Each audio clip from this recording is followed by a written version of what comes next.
ನನಗೆ ಕಾಲ್ಗೆ ಹಾಕೋ ಸ್ಲಿಪ್ಪರ್ ಅಷ್ಟು ಬೆಲೆ ಇಲ್ಲ ನಿನಗೆ. ನಾನ್ ನಿನ್ನ ಮದುವೆ ಆಗ್ತೀನ.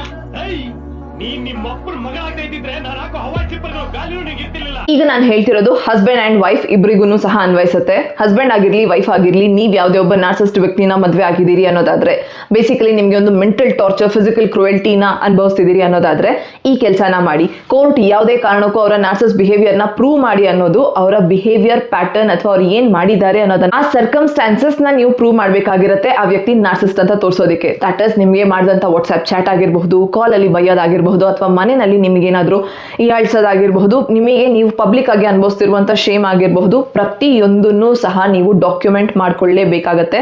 That is as an evidence ನೀವು ಆ ವಾಟ್ಸ್ಆಪ್ ಚಾಟ್ ಪ್ರತಿಯೊಂದು ಯೂಸ್ ಮಾಡಬಹುದು. ಅದಷ್ಟೇ ಅಲ್ಲ, ಇದರಿಂದ ನೀವೇನಾದ್ರೂ ಮೆಂಟಲ್ ಹೆಲ್ಪಿಗೋಸ್ಕರ ಸೈಕ್ಯಾಟ್ರಿಸ್ಟ್ ಅಥವಾ ಯಾವುದೇ ಕೌನ್ಸಿಲಿಂಗ್ ಅಂತ ವಿಸಿಟ್ ಮಾಡಿದಿರಿ, ಇಲ್ಲ ಡಾಕ್ಟರ್ ಮೆಡಿಕಲ್ ಹೆಲ್ಪ್ ಅಂತ ಹೋಗಿದ್ದೀರಿ, ದೆನ್ ಆ ಎಲ್ಲ ಪ್ರತಿಯೊಂದು ಮೆಡಿಕಲ್ ರೆಕಾರ್ಡ್ಸ್ ಕೂಡ ಸಹ ನಿಮಗೆ ಆಸ್ ಅನ್ ಎವಿಡೆನ್ಸ್ ಹೆಲ್ಪ್ ಮಾಡುತ್ತೆ. ಸೊಸೈಟಿನ ಪ್ರೆಷರ್ ಇಂದ ಅಥವಾ ಇದೆಲ್ಲ ಚಿಕ್ಕ ಪುಟ್ಟ ವಿಷಯ, ಇದು ಯಾವುದು ದೊಡ್ಡ ವಿಷಯ ಅಲ್ಲ ಅಂತ ಹೇಳಿ ನಿಮ್ಮಲ್ಲಿ ನೀವು ಕೊರಗ್ತಿರೋಂಥವ್ರಿಗೆ ಮಾತ್ರ ಗೊತ್ತಿರುತ್ತೆ ದಟ್ ನೀವು ಮದುವೆ ಆದಂಥ ವ್ಯಕ್ತಿ ನಾರ್ಸಿಸ್ಟ ಅಲ್ವಾ.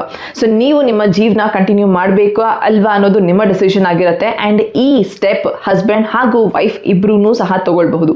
ಸುಪ್ರೀಂ ಕೋರ್ಟ್ ಇದನ್ನ ಕ್ಲಿಯರ್ ಆಗಿ ಹೇಳ್ತಿದೆ ದಟ್ ಮೆಂಟಲ್ ಕ್ರೂಯಲ್ಟಿ ನಿಜವಾಗ್ಲೂ ಅನುಭವಿಸ್ತಿದ್ದಾರೆ ಜನ.